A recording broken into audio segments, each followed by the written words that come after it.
You're listening to Cinema Rex. It's an Iranian film podcast, episode 52, Jafar Panahi's Taxi. Or Tehran Taxi. Or Taxi. Did I cover all of them? Is that all the titles?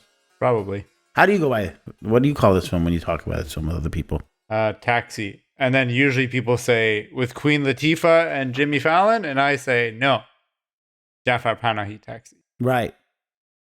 And then they say, who's Jafar Panahi? Right. But that's because you were speaking directly to Jimmy Fallon when you said that. Yeah. Well, I mean, there's some interesting stuff to discuss here. You said that there was one particular thing you wanted to ask me, but are you just going to weave it in naturally? I'll weave it in. It had something to do with one of the scenes, and I felt like I was missing some context. But I don't know. Okay, Maybe so I you're got gonna it. show. I don't know. Sorry? You're going to show. I'm going to show? Yeah, Shoma. Durud bar Shoma, Dostan Aziz. Nice. This is the Cinrex podcast where we discuss all things Iranian film, television, acting, performances, writing, directing, producing, Driving, Iranian flowers, driving, filming, flowers, goldfish, yes, bloody passengers. bloody passengers. I'm Kaveh Mohebi. And I'm Farhan Moradi. And we're here today to talk to you about a lovely little film. Okay, what number? I didn't bother checking, but I couldn't remember if this is like this is the third Panahi film we've done or fourth in our pantheon of films. I'm trying to think. I think it's our third, but if you count his son, it's our fourth. But also, I think this might be our second. His son is a different person. I don't count his son. Okay, fair enough. It's No Bears we did, and it's technically our fourth Panahi. But, yes, fourth Panahi. Yeah. What was the other one other than No Bears that we did?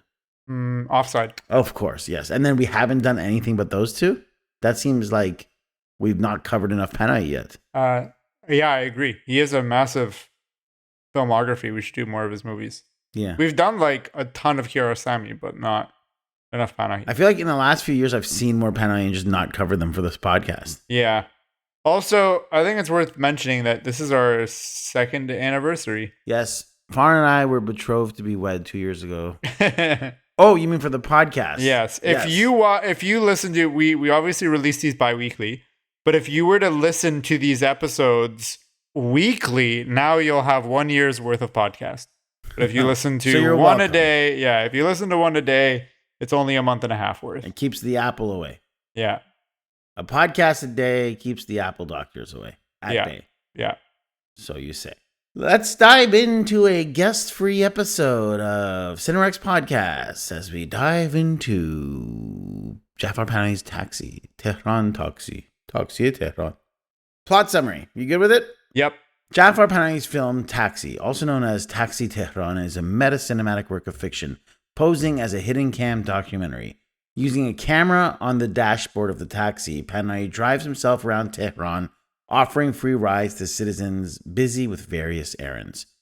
Through these diverse interactions with passengers, from a DVD bootlegger to a bloodied motorcycle rider on the brink of death, the film analyzes Iranian society's censorship and the director's own political persecution.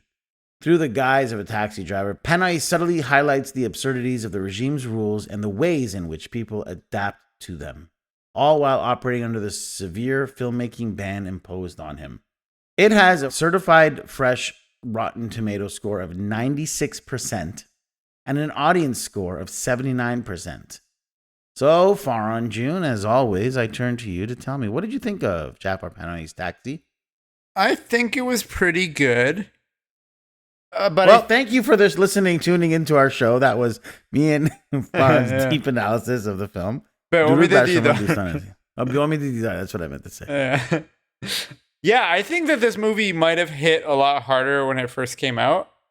I feel like I kind of tried to watch it when it came out, but I was like, I think my mom or somebody was watching it, and then I left the room. Like, I'm going to go do something else. But I feel like the movie would have hit a lot harder because a lot of the weight of this movie comes from the way that he pushes back on censorship.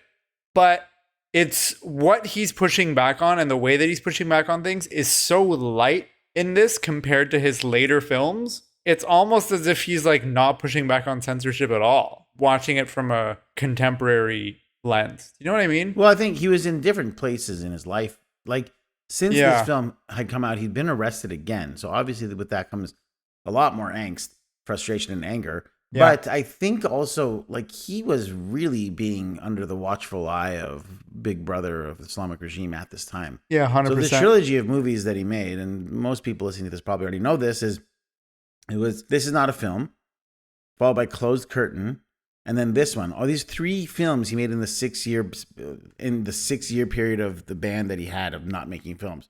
So Is they it were considered really- it's considered a trilogy? No, but it's like spiritually a trilogy. This is the time. It's the period of life. It's Okay, I see what era you're of this saying. film. I see. Because these were all 3 films that he very subtly made as documenting his life under the guise of filmmaking under the guise of documenting his life, and doing it so out of genuine fear of what these animals in the Islamic regime might do to him.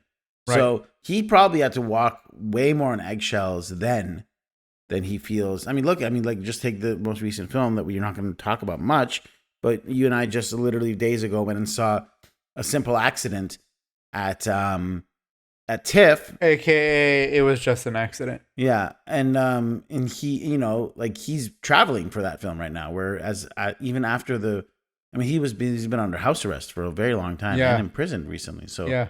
it's just amazing how far he's come and how much he's constantly pushed back as a dissident filmmaker. But I agree with you. Like, it's clearly not as much as strong and forceful of an indictment against the regime as his current films are, or at least his most recent film.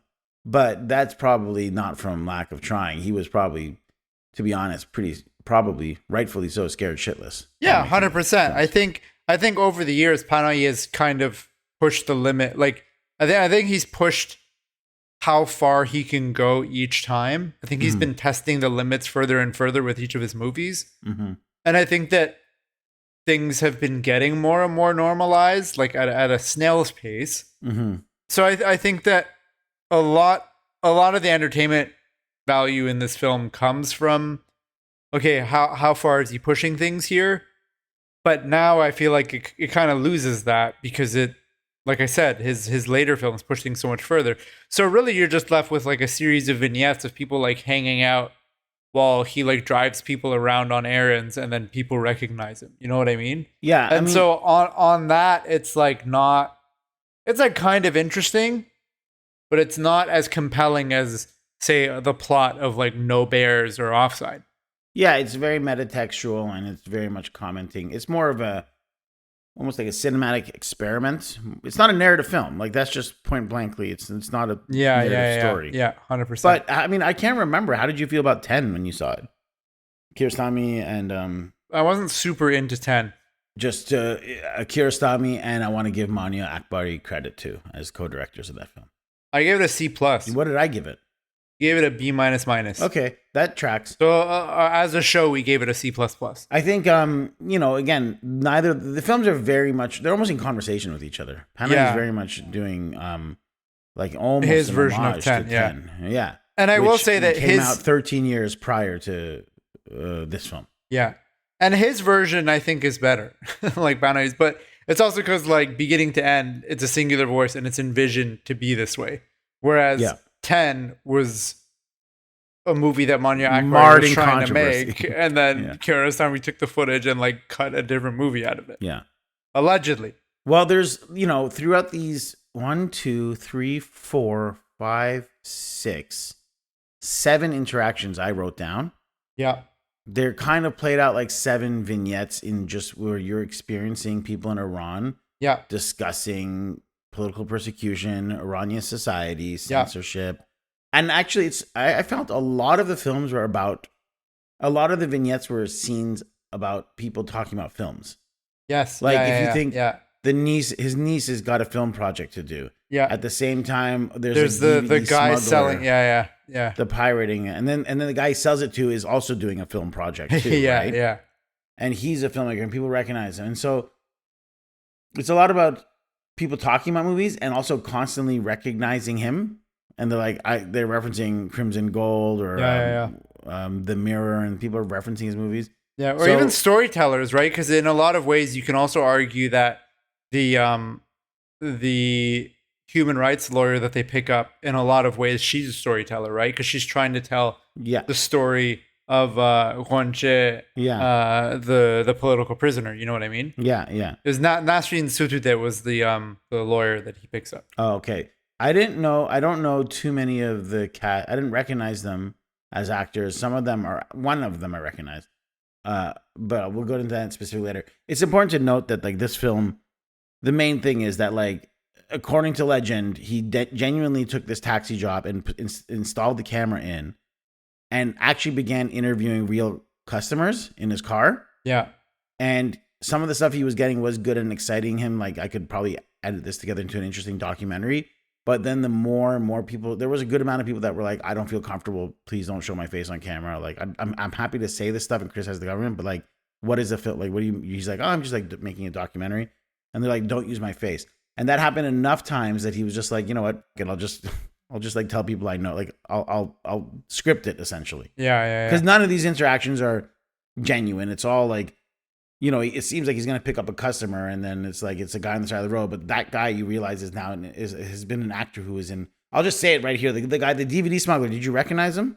The guy who sells the pirated DVDs? No. What else has he been in? So I saw him first in this film. And then when we saw another film for this podcast, I was like, oh, that's the guy from Taxi. Is he from Night of the Hunchback? No, he's from White Meadows, Rasulov's film. He's the guy that they put a bunch of jars on and cover his body with jars and strings and make him go down a well.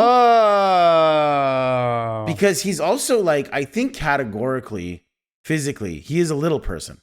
Yeah. He's a little person. He's and so, which I didn't realize until he like got out of the car. Yeah, there's actually, and you could see he's got like very large hands. Yeah, you know, his like, hands. Like, I was like, but like that's the first clue. That yeah, like, I thought he had like, I thought his fingers were like partially amputated or something. Yeah, because they're more stubby, right? They're like shorter fingers proportionally. So I was like, oh. And then when he got up, I was like, oh, he's a little person. Yeah, so he's in White Meadows. He's in like one of the more memorable vignette moments in that film. Yeah. I should just list them off really quickly, and then we can talk about the ones we want to talk about. But like the first the first people to get in is a guy, and I like how like classic Iranian tropes too is like taxis are served much more like buses. Yeah. Like you could pile into a taxi with multiple people. A stranger, and and it's almost like, what's that Uber share rides that they've sort of done? Yeah. But it's like they do serve as like buses, really, like 3-seat buses. You could be riding in taxi with a stranger. That's like pretty common across West Asia. Yeah. Okay. Is it? Yeah. It makes sense. Yeah. So like the first one is like a man and a woman who seem like they are strangers for the most part, but it's revealed at the end that the woman is a teacher and he's a mugger. Like he's proud. That's what he says. I don't know. I feel like he said that because he was messing with her. Because he was saying that he's pro death penalty for muggers and for pickpockets. Yeah. And then she's like, oh no, like that's so harsh, blah, blah, blah, all this stuff. And they get into an argument over the death penalty. Yeah. He's like, well, if there was a death penalty, people would be less likely to do it. And then as he's getting out of the car, she's like, wait, what do you do? I told you I'm a teacher. What do you do? And then finally, when he admits it, he's like, you want to know what I do? You want to know what I do? I'm a pickpocket. Maybe you shouldn't defend us so much. And he leaves. And I'm like, but I liked it. I mean, I believed it because I thought he was like, he seemed very hesitant to say what he was going to say. Yeah. What he does.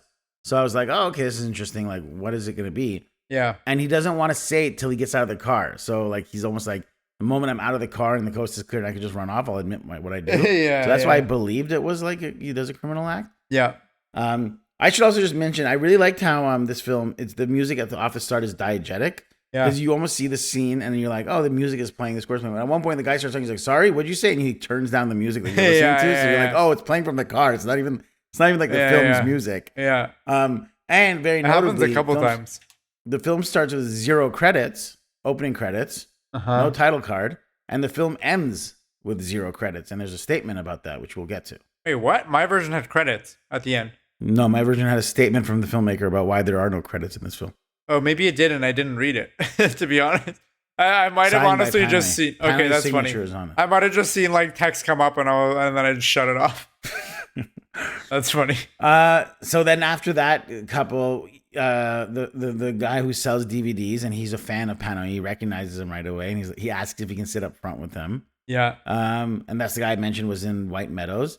Yeah. While he's in the car, they pull over where they notice a guy's been in a horrible motorcycle accident. He wasn't wearing a helmet, but his wife was. Yeah. She's with him, and she's freaking out. And you see all this blood and stuff, and they pull him in the car, like, please take me to the nearest hospital. Yeah. This is when I start to realize, too, that I'm like, this is good. Like, Panahi's, like, introducing new elements that keep you excited right off the bat.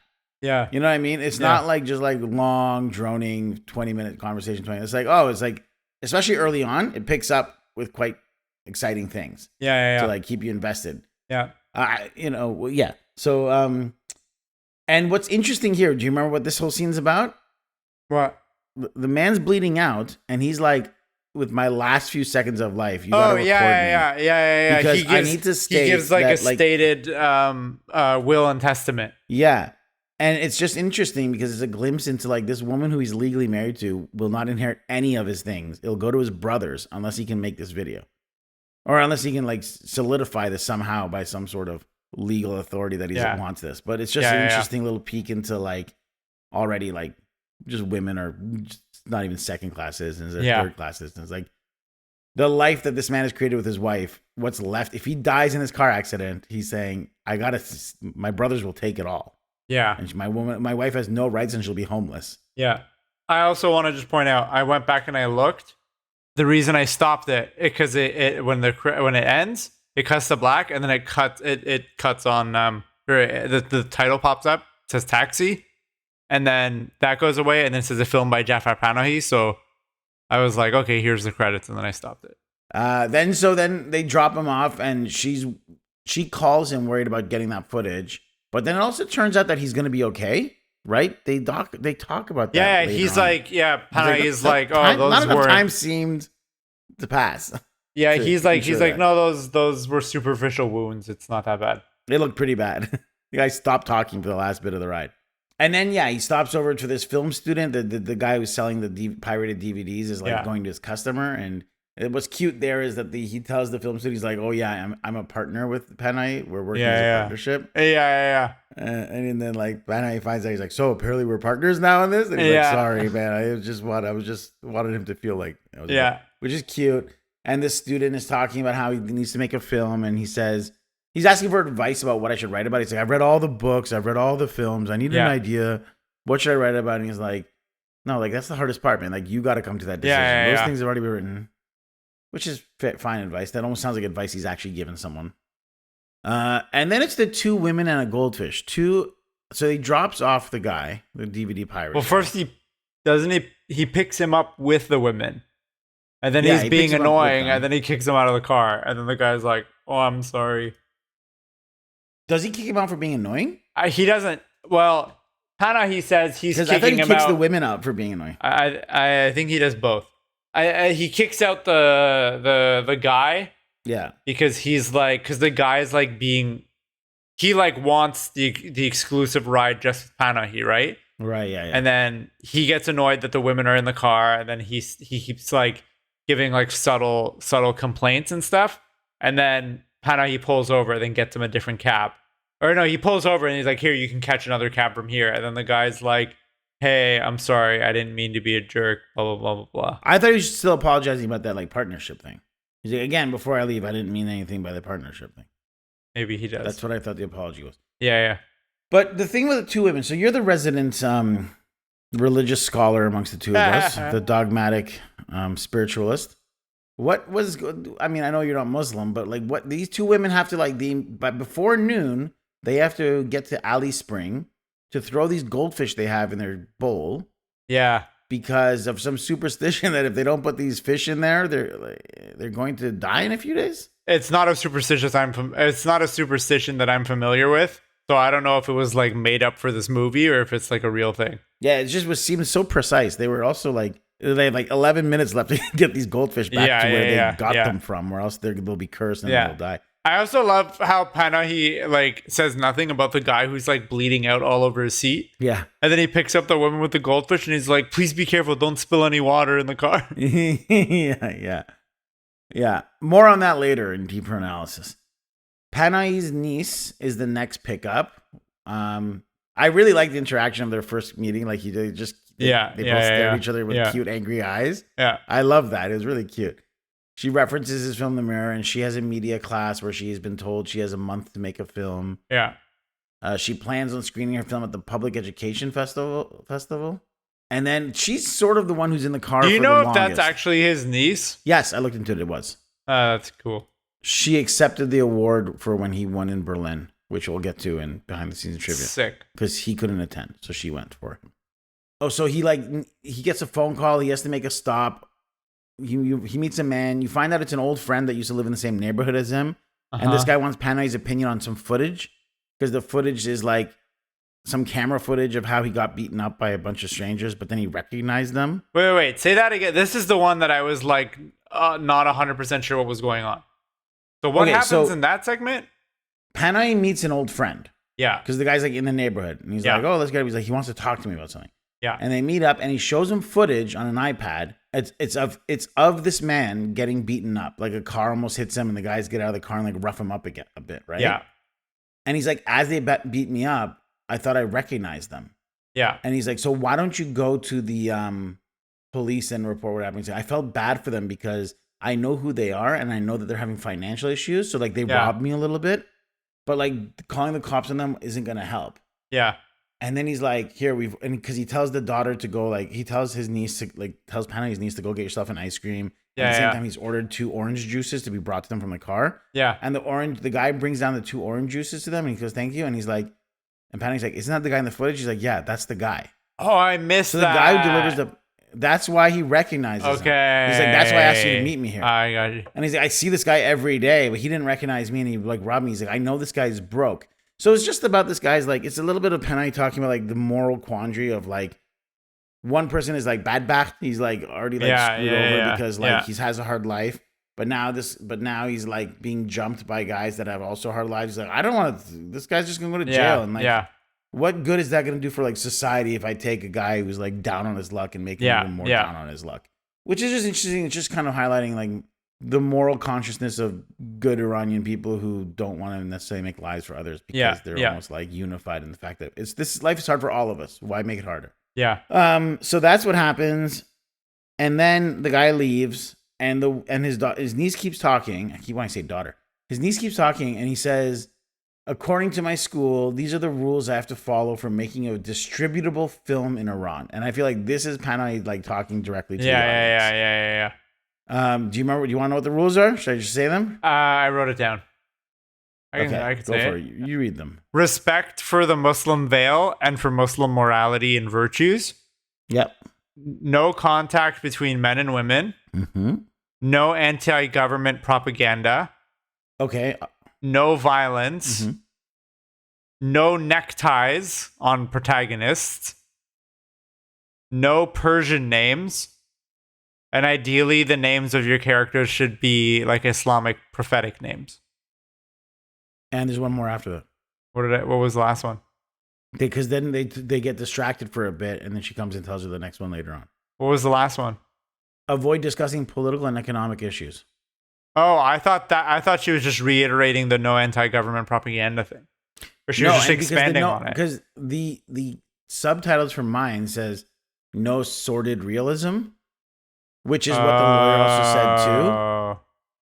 So like sordid realism, meaning like if you're gonna show real life and like whatever, you can't show hardships. Right. You can't show people having like a bad time if you're showing a realistic. Right.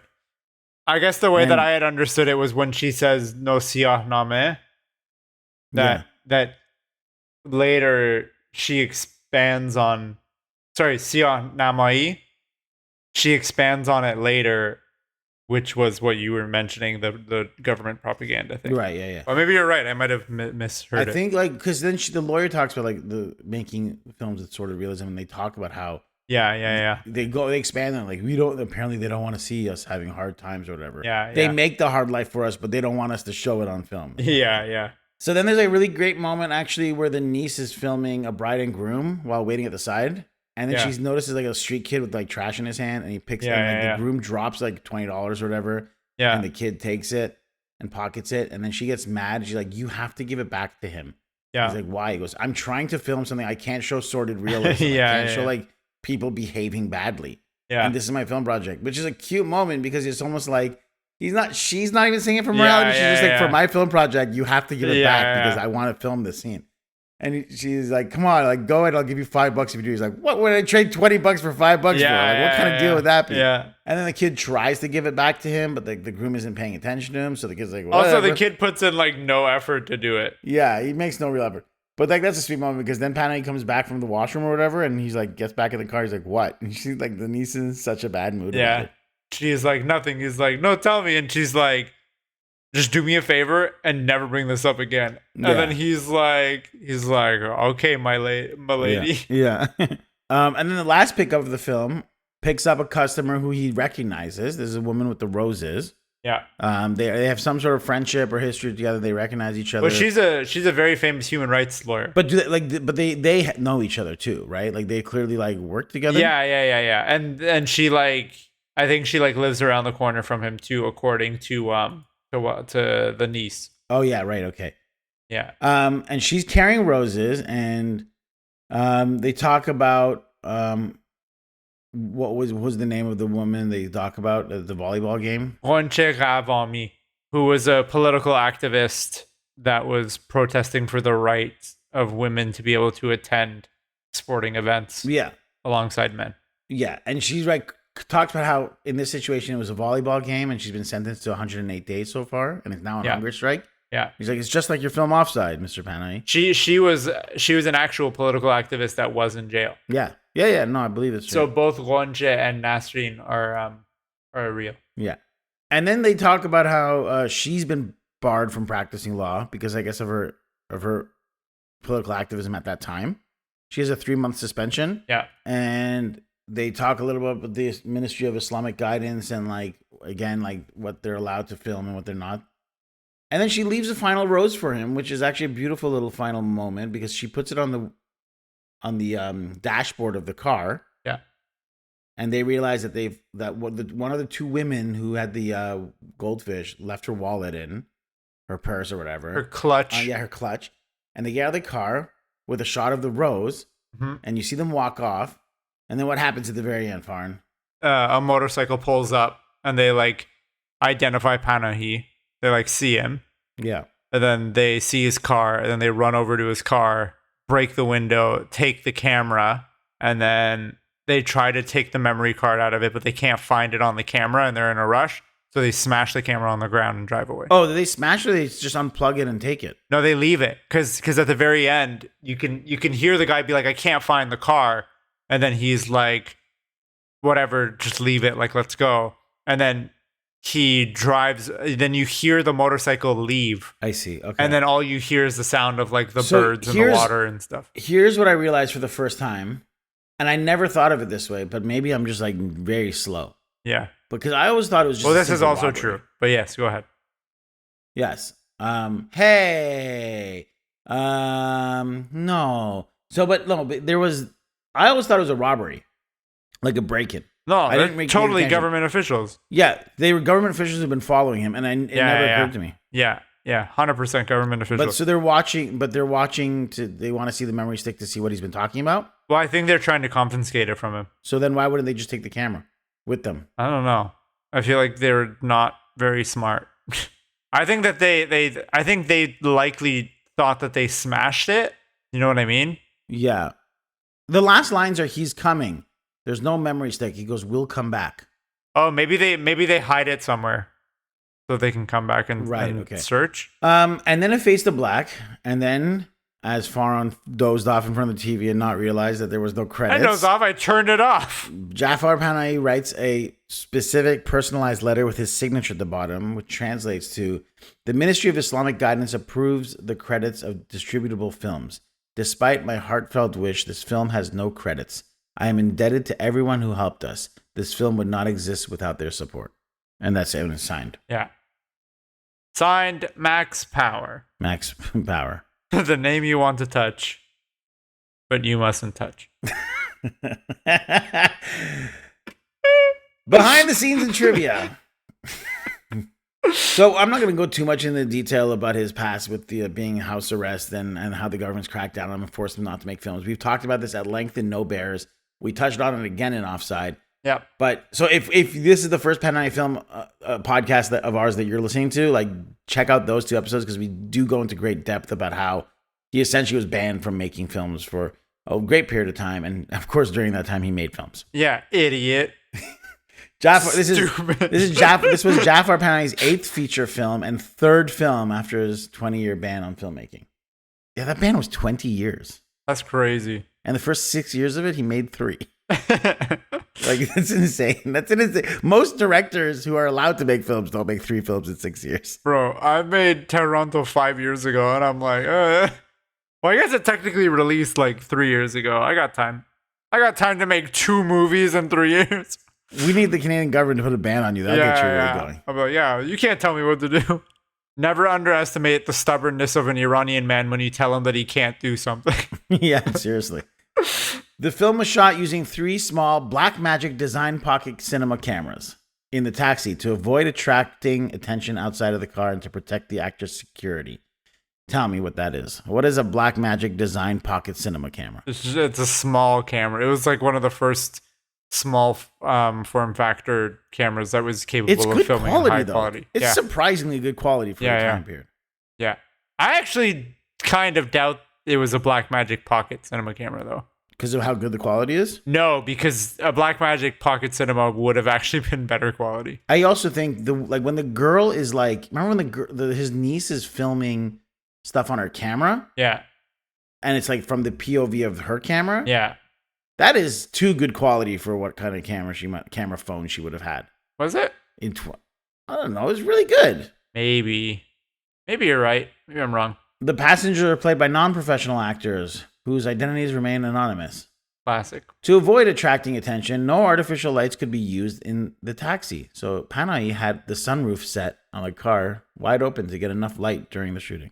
Shortly after the film's premiere at Berlin was announced, Panahi released an official statement in which he promised to continue making films despite the ban and said, quote, "Nothing can prevent me from making films since when being pushed to the ultimate corners, I connect with my inner self. And in such private spaces, despite all limitations, the necessity to create becomes even more of an urge."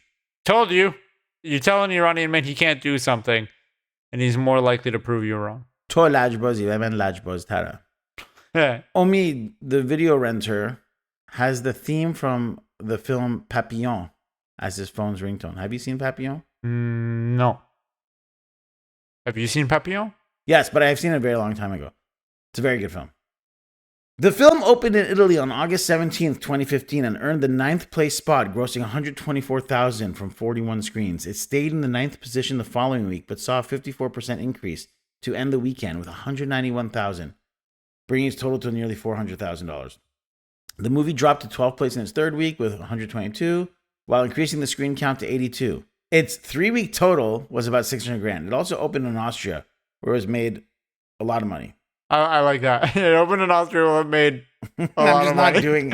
I just realized I don't want to read stats. But essentially, this film had a worldwide total of over $3 million, $3.5 million, which is surprisingly good. Yeah. Considering the fact that most countries won't play a film like this in theaters. Yeah. So what I'm hearing is if you want to make a lot of money, if you want to get a proper ROI, you either make a horror film or a really low budget travel film. The award-winning game Crazy Taxi for the Sega Dreamcast is based on the events of this film. The game designers over at Acclaim Studios London called the game a love letter to Iran's premier filmmaker. There's no way that's true. There's no way that's true. Didn't you say this movie came out in 2014? Yeah. Sega Dreamcast came out in like 2000, like 3? All right, I got you. But from now on, I'm always going to throw one lie in there to see if you were paying attention. Good catch. Was that actually, did you really? I wrote that, yeah. You just made that up? Yeah. There's a lot of detail. That was really good comment. My eyes wander, but I'm paying attention. I'm fiddling with a top. All right. Critical reactions. This film won the Golden Bear at the Berlin International Film Festival, which is Iran's second win. Like the second time an Iranian film won the Golden Bear. The first was, can you guess? Was it another Panahi film? No. I'm trying to think. What was it? I remember us talking about it. Yeah, we've done an episode on it. 2011, if it helps. 2011. Don't say it. Don't say it. Separation? Yeah. Nice. Because Jafar Panahi was legally unable to leave Iran to attend the festival, his niece, Hana Saidi, who appears in the film, went there to accept the award on his behalf. And there's like a really touching like mini clip you can find of her like saying, "This is for my uncle," and she's like tearing up. Aw. She's like, about the same age as she is in the film.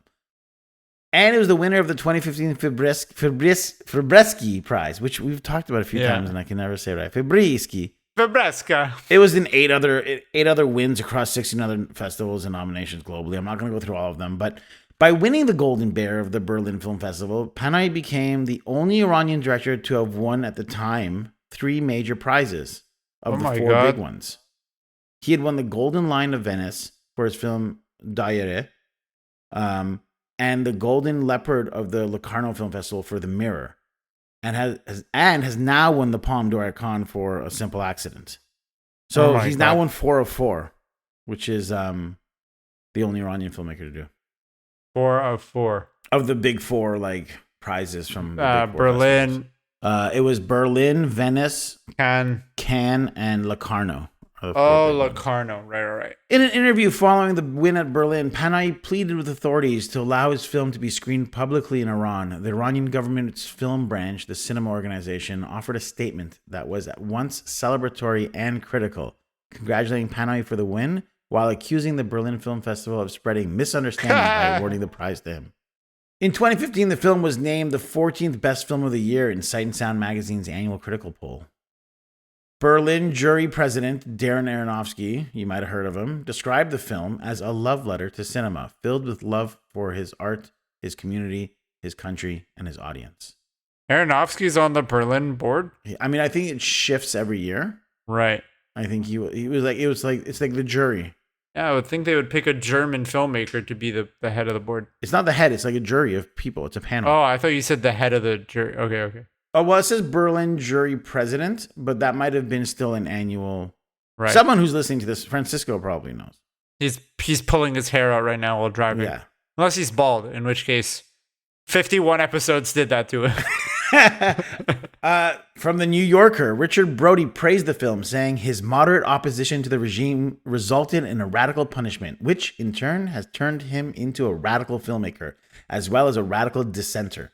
Taxi is filled with the grim and explicit contemplations of the looming threat of the death penalty, as well as a wide range of premonitions of death, threat of death, fears of death.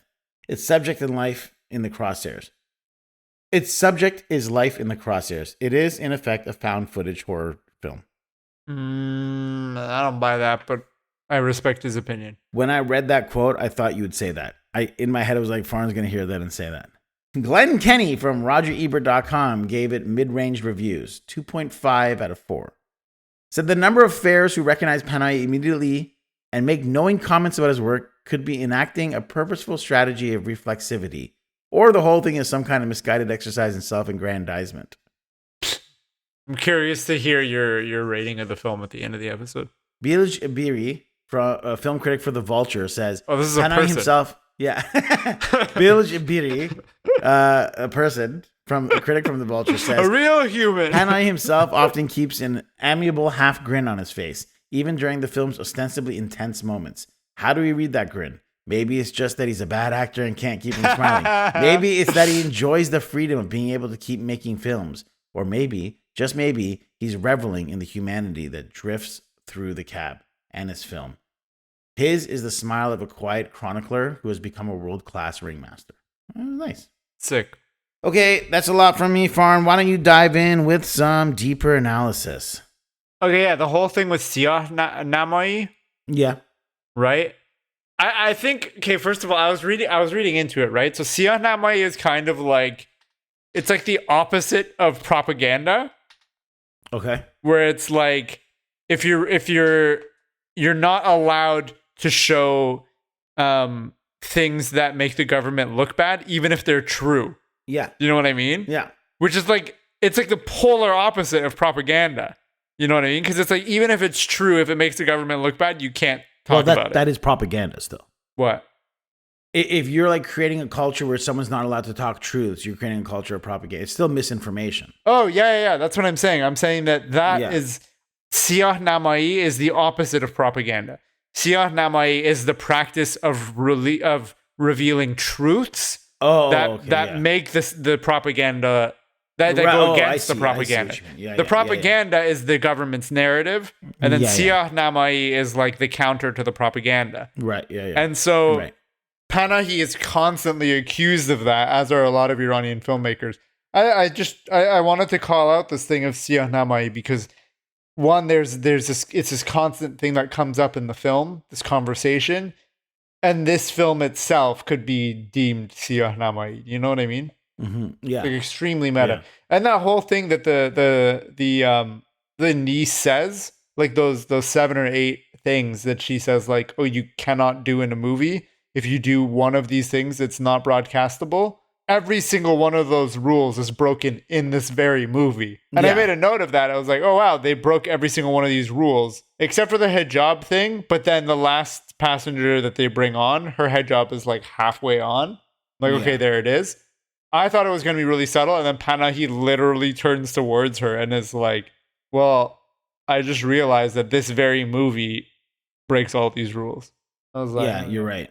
Does his friend wear a tie? Who wears the tie? Yeah. His friend wears a tie, and he has a Persian name, which he's not supposed to have. And then Panahi's last name is also Persian. Yeah. No, I was going to talk about essentially the same thing. That's like the deeper analysis is pretty. It's interesting on a deep, meaningful level. It's interesting and says a lot. But I think it's all front facing and pretty self evident of what he's trying to say. He's like. It's continuing the tradition of him being coy and saying, oh, I'm not allowed to make a movie, so I'm just a taxi driver now, and I'm just filming interactions with people. You can't prove me wrong. And then, breaking all the rules and mentioning the rules is like his like biggest FU to the regime. Yeah. The only other thing was I kept looking really closely at like the types of people and how I'm like trying to find a way, like, how does each one of these people represent a person in Iran? And it sort of somewhat does, but I still don't think, like, if that was the purpose of what he's going for, I think he would have still picked different people. But I do find it interesting that because I didn't see him kicking out the DVD bootlegger so much as, like, kicking him out because he was annoyed. I thought he kicked him out because he's like, this is probably a better direction for you to go. Probably. But he does do quickly. He quickly gets rid of the religious people and sends them in another taxi to the point where he actually gets out of his car, hails down another car, and says, get in this car instead. And it's the only time he's that way. Like, he even, like, in a very Iranian way, with a smile and apology, finds a way to kick out the religious people out of his car. Are they religious or are they just superstitious? Well, I felt like there's some piety to what they're doing, and that they're wearing their hijab very conservatively. They might be because they're older women too, possibly. Yeah, like my grandma wore a hijab, and she's like, she wasn't even Muslim. There's just like that generation. They have like a superstitious devotion to like some practice that's like, it's like so banal, the thing they're gonna do. It's like such a useless, dumb thing that they're like, we have to get to Ali's springs to give this fish this water. It's almost like a little bit of touch of there's something sanctimonious is the right word, or it's just like there's a spirituality to it, not sanctimonious, but and there's like pretension to it. And then Panahi's just like, you know what, sanctimonious. Let me get you another car. Yeah, and it whether or not he has contempt for like irrational fanaticism or whatever, it's just he kind of like quickly throws them out of this cab, but he's like apologizing profusely. He's like, I'm so sorry, they will get you there faster. And it's the ones he spends the least amount of time interacting with. Do you think know what I mean? So you think it's because of that and not the fact that like they just broke a fishbowl in the backseat and got glass and water everywhere? That was his fault. And when his fault. Yeah, but not really. He's like, please, like, take care of the bowl and make sure it doesn't like spill or anything. Like, if they were like holding it better, it probably wouldn't have been an issue. And it also broke because he was distracted by them. You know what I mean? Yeah. Yeah. When he crashed. Think, like, look, I feel like if it was an older woman who wasn't doing anything religious and just happened to like spill something, he wouldn't be like, get out of my car, old woman. Like, you stupid woman can't even hold this thing. He's like trying to help them, and then they're like yelling at him, and he's like, guys, chill. Like, I'm trying to help. Yeah. And he wrote them that way. He wrote them Yeah, to be a little bit like dismissive and rude and yeah. whatever. So I don't know. There's something there. Again, this is just digging deeper and trying to find something. I also mentioned the whole thing with them, the guys who broke into the car, take the camera, are like trying to get the SD card, but they're not able to, and it's like well hidden and stuff. I think that is talking about how the Iranian government is trying to steal his voice and steal his vision. Yeah. But they're not able to because he's a sneaky one. Mm-hmm. Jafar, very sneaky. Just like the hobbit that he is. And sneaky. Yeah. Man, he kind of has the proportions of a hobbit too, if you think about it. Yeah, I'll be sure to tell him that. Best scene. What's your favorite scene, Farnji? The scene with the kid stealing the money was my favorite scene. And like as he's doing it, that song by Shahram Shapara plays. What was it called? Let's Get It Started by Black Eyed Peas. That's the one. But it basically the line of the line in the song that's playing, the Shahram Shapara song, is Bachai Mahal Dozdan. Oh yeah. There's like the kids in the street are thieves. Yeah. He's talking about like someone stealing his girl from him. Mm-hmm. But like it's playing, that line plays as soon as this kid picks up the money and tries to steal from the from the couple. That's interesting. And then the whole interaction between the two kids was really cute, and she forces him to play along. I thought that whole scene was really sweet. It's my favorite scene too, because of what reason you said, but it almost feels like it's the only time of the film that actually feels like it was probably the most written and scripted and directed. Yeah. And it's interesting that we both picked the film scene that he's not in. Yeah. Because it almost seems like it was the one that, she truly like that scene seems like a film moment out of like Where's the Friend's House or whatever. Yeah, I almost would have preferred if the whole movie was just a movie about his niece trying to make a movie. Yeah, I mean, yeah.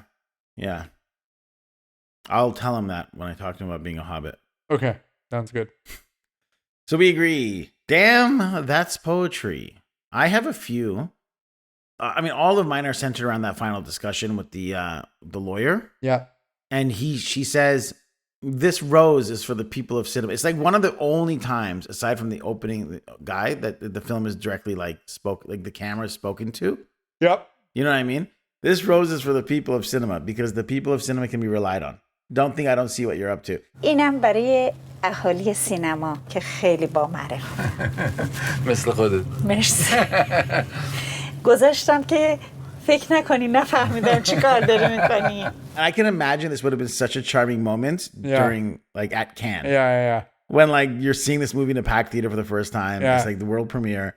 And then she's looking directly at you like this giant face on the screen. He's like, I see you guys out there. It's like it actually becomes it's a very direct fourth wall break. You know what it is? What? It's a very rare second person view. Because first person view is I did this, I did that. Right, yeah. Third person is he did, she did. But like you very rarely in literature and art see you. You did this. Right. You know what I mean? A story in the second person would be like you woke up one morning and you did this and that. Right. Like most books aren't like that. Right, yeah. It's either I woke up or it's he woke up. Right, yeah. Second person, not third person. Yeah, second person would be you. So it breaks its second point of view when it's talking to the person watching the movie. Yeah. So that's one of my favorite. What's your other one? And I'll tack one on. I want to say one thing. You mentioned like this thing of like, oh, it's one of the only times in the film where it like directly addresses the camera. This is not one of my favorite quotes, but there's a part where, and you brought this up earlier, where Hana is like, oh wow, that's weird. They're okay creating these terrible conditions for us to live in, but they're not okay with us talking about it. I had that. And then she looks right at the camera. She like shrugs and looks at the camera. I was like, yeah, that's pretty good. Yeah, that was one of mine too. Yeah, I really like that one. It reminds me of like in sitcoms and stuff when like something ridiculous would happen during those like live studio audience sitcoms, and then like one of the main characters like looks at the camera and then like shrugs. Pretty Jim good. Halpert. Yeah, Jim. But that's the niece that says that, right? Yeah, the niece says it.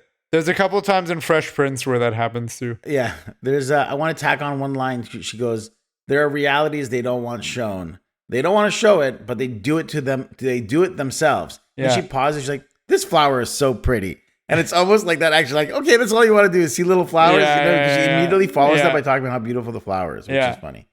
My real favorite quote is she's talking to Panahi about how when you're in jail, it doesn't matter if you're in jail or not, because at the end of the day, they're gonna spread all these like rumors and lies about you and slander your name, so that when you're out of jail, all your friends and family turn on you anyway, and society turns on you anyway. You become like a social pariah. And so the direct quote, she says, "They let you out, but they're releasing you into a larger prison." بیرونیا از زندان آزاد شدی ولی بیرون زندان بزرگتری میشه. I was like, yo, Yeah.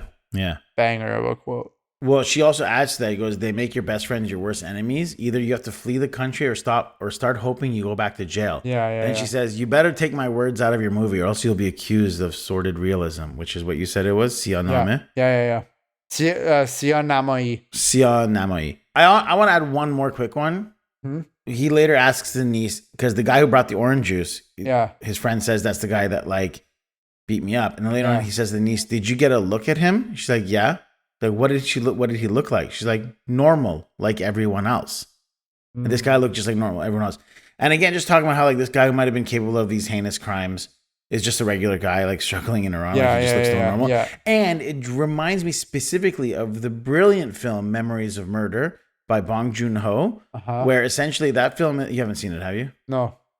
Have you seen Zodiac, the Fincher film? No. Oh my god! So Zodiac is like essentially based about the film about the Zodiac Killer. Zodiac Killer. So it's like it's Mark Ruffalo, Robert Downey Jr. and Jake Gyllenhaal. Jake, yeah. And basically the whole thing, that film's like a very long procedural about a very true crime, and Memories of Murder is very similar. It's like very dark. It's very Fincher-esque, this film actually. Yeah. But one of the lines in the film is he meets a little girl who like has seen the killer. And this guy's like been looking for him for years. Right. And he's like, "What did he look like?" And she's like, "Just like me and you, like normal." She's like, just look like everyone else. And it's just talking about how like. So wait, both of those movies have the same line? Yeah, it's slightly probably reworded. Yeah. But it's essentially the idea is just like, sometimes you think this greater evil exists in the world, and it's just like people are just like people. Yeah. Like you think someone's gonna look like this sinister monster, and it's just like. Everyone's just kind of like trying their best to survive, and most of them are just normal people who are willing to do something slightly shittier to make ends meet. Yeah. So I just thought that was an interesting like line. What's your favorite performance? Favorite performance of the film? The niece, Hannah. She's so sweet and she's so funny, and like the way that she talks to him, she talks to Jafar as if he's the child. Yeah. Like she's very patronizing with the way that she speaks to him. Yeah. And she speaks with so much authority that he keeps calling her Hodge Condom. Yeah, that was funny. Which is like very similar to like Milady or like Madam or it's so funny. I thought her performance was good, but I did think she spoke a little too like adult and it kind of at times would annoy me. But I'd give my award to the actual best actor of the film, genuinely best performance of the film. You know who it was? Who? The screaming wife of the injured man. That woman is like pretty convincing. Okay, oh man. You disagree? You just wait, Kaveh. We can move on. Okay. I will also give it to the person who's the DVD bootlegger. I liked him a lot. Okay. I would want to see more stuff. Festival of Cons. You want to hear mine, Kaveh? Is the woman is not a good actor? Yes, the woman is not a good actor. The screaming woman. Her and the guy who's like dying, both of them are terrible actors. And it's funny because the first time I watched it, I told you, I watched the movie last week and then I watched it again this week. Like I rewatched some scenes yesterday and today. And the second time when I was rewatching the scene, I was like, the first time I was like, oh wow, there is a really good performance, whatever. Then the second time I was like, wait, she's not actually crying. She's just like wailing because I don't think she was able to get herself to cry. So she's like fake wailing and it's but she's not. No, but I think I don't think that moment called for crying. It called for hysteria. Yeah, but it doesn't. It's panic hysteria. It's not real. Like it's so fake. But sorry, you're saying the first time you watched it 5 days ago, you thought it was good? Yeah, but I think I don't know. I was like kind of tired when I watched it the first time. That's also why I like went back and rewatched some stuff. So if we recorded this 4 days ago, you would have said the I performance probably was would have good. been like, oh yeah, her performance was amazing. But Okay. watching it again, I was like, oh, like yeah, she's screaming, but it doesn't feel like real screaming. It feels like she's like she wasn't able to like actually emote, so she defaulted to yelling because it was like a cheat code for like performing. Well, let me get to 5 more days. Well, I mean, I need 48 more hours. Well, I'd have to watch See it my again opinion, in another. Oh, Yeah. you need more time. I got you. Yeah. Yeah, No, yeah, I have to rewatch it a second time because you say if you watch it the first time, then 5 days later. So I need Yeah, the 5 days exactly, effect. exactly. That's exactly it. Okay. My biggest con is it doesn't have much of a narrative drive, and therefore it's an interesting oddity, and that's like a docu sort of experimental thing, but it's not really a cinematic narrative film. Yeah, that's fair. That's fine. It's a small nitpick. Yeah, I see that. Double feature lineup. What would you pair this with? I have so many, and I have to name all of them. So you go first, and hopefully you've tacked off some of mine. I mean, it's got to be Taxi with Queen Latifah and Jimmy Fallon. Right. That's actually not on my list. Yeah, and if you triple feature it, throw in Martin Scorsese's Taxi Driver as well. Yeah. So like the marquee would say taxi, taxi driver, taxi. Yeah. That's like literally the sound you make when you're trying to hail one down. Too. Yeah. Taxi driver, taxi. Yeah. Yeah, and all three very different movies. You know, you got this like meta film, you got this really depressing incel movie, and then you have the comedy. But my actual double feature lineup, I think this would actually pair really well with It Was Just an Accident. I think you can see how in the first movie, in Taxi, it's like, okay, this is him trying to skirt the lines of like what he can and can't get away with. You know what I mean? Like it's the first time he's directly, like openly giving this challenge and being like, yo, this is what I think about you guys, blah, blah, blah, blah, blah, right? But still like very subtle. And then you watch It Was Just an Accident. And I think like seeing the difference between how he challenges the government is like pretty significant, and would make for good conversation. I had that film on my list as well of my 5 movies for that same reason. And I had Taxi Driver just as an option. Everything else I've mentioned in previous films. Yeah. I think maybe during 10 I mentioned these. Yeah, But Goodbye 10's a good Solo one. by Ramin Bahrani, Yeah. which is about a taxi driver who picks up a man who realizes that man is like on his way to commit suicide, Yeah. and now he just feels stuck with him because he wants to stop him. Yeah. Hit the Road by Panahi, because that's also the entire film is pretty much in a car. Yeah, that's true. Like that's a road movie, so it'd Yeah, be yeah, interesting yeah. to see a father-son double feature. Yeah. And Jim Jarmusch's Night on Earth, which is very similar in concept. Yeah. It's about a taxi driver and one night when he's driving and meeting all these strange, eclectic characters. Yeah. So take your pick. Well, what is your pick, Kaveh? Of all of those, what's the one that you're like, this one the most? I'd go Goodbye Solo because it's an Iranian filmmaker who's done an English language film. Wait, more recently? Is it even more recently? Let me think now. Might be an older film. Oh, it's a way older film. 2008, not way older. So that's interesting. That might change my opinion because he wasn't influenced, but he was probably influenced by 10. Let's go with Jim Jarmusch's Night on Earth. Okay. I don't get to talk about Jim Jarmusch enough on this podcast, so there you go. Yeah, I feel like the only other time we did was when we did Girl Walks Home Alone at Night. Oh, yes, I did mention him. I don't know. I was thinking about 10 at one point, but honestly, I feel like 10 would be like kind of annoying to watch with this because both of them it's are too like much. a bunch of driving vignettes. I think I would get exhausted. Yeah. They would feel like 20 at that point. Yeah, exactly. Who would feel like 20, which is just too much. Yeah. Unless you're Iranian, then it's perfect. Yeah. Yeah, it's a perfect score. Yeah. For the uninitiated, 20 in is the perfect test score in Iran. It's not 100, it's 20. Hollywood remake. Could this make one? Would you do one? How? What? I say no. Yeah, I wrote nah. N-A-H. Nah. It's a no for me, dog. Yeah. Just, I don't want to see an updated. I don't even want to see an updated version of this film. This film's not that old either. 10 years. Yeah. Your Cool. Final thoughts and grades. So I actually now hearing what I gave 10, this tracks quite nicely. I'm pretty consistent because I like this more than 10. But I don't think this is in the A range. And I was watching this film, giving this a resounding even B. You give it a B? B flat. No. B flat. No. Yeah, B flat. Like the notes. I'm gonna give it a B sharp. Yeah. We just completely changed the rating system all of a sudden. Yeah. There is no B sharp in music. Right, because it's just an A. Yeah. You could still call it a B sharp, but it is just an A. I think that's the Simpsons joke. Is that's what their band was called, the B sharps, because that doesn't exist. Yeah. So just the B. Yeah, flat B. Yeah. B. I don't know. B. B. Capital B. Not beast. B. Yeah. What about you? I thought it was decent. I think at the time, like I said earlier, it was probably a lot more impactful given how it flew in the face of censors.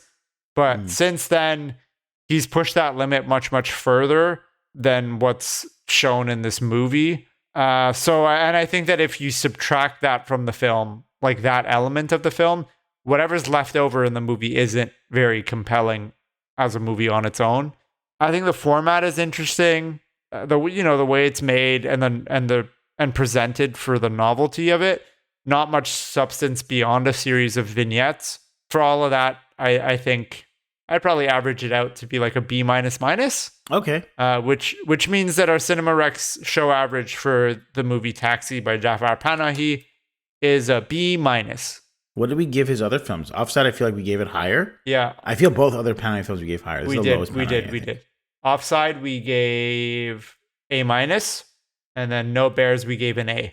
Panahi's act of making this film while banned from filmmaking is a subtle act of rebellion, a testament to his enduring commitment to his craft despite political danger. The film exposes the ridiculous rules governing Iranian cinema, such as those that prohibit depicting certain aspects of life or interactions between men. The use of a dashboard camera creates a realistic Veritas-style experience, giving the impression of real-time documentation and capturing the atmosphere of Tehran's streets. Perhaps at the core of this film is not simply an experiment or experience of the modern taxi driver, but a strong indictment to the government, a middle finger to the regime. What Taxi just might be is a film about the futility of banning someone from making films in modern-day society, as he did in Closed Curtain and This Is Not a Film Before. In this, Panahi can throw his hands up and claim he was simply rejecting art as he had been ordered to and turning to taxi driving to make ends meet. And yet, throughout the film, we see the knowing smile from a stubborn filmmaker who just won't blink. And if you look closely into the camera, he might even be giving you a subtle wink. Faran June, thank you so much for doing this Taxi Driver episode with me. Thanks for inviting me on the podcast, Kaveh. It was Always an great to have absolute you. pleasure. I'm a big fan of the show. Yeah, you like it so much you won't leave. Yeah, You're the guest that keeps coming back. Yeah. You're like, this is actually a solo podcast. I don't know why you're here. Yeah. It's supposed to be the first episode guest. It was supposed to be the first episode. Just show up in your house every showing up. Yeah, every 2 weeks. But thank you to all our listeners for listening in. You know how this thing works with social media. Just Instagram or email us at CinemaRexPod. What is CinemaRex? What's our email? CinemaRexPodcast@gmail.com. And to everyone else, the Omi de Didar. Bye. Music for Cinema Rex was written and performed by Sohail Sadinejad.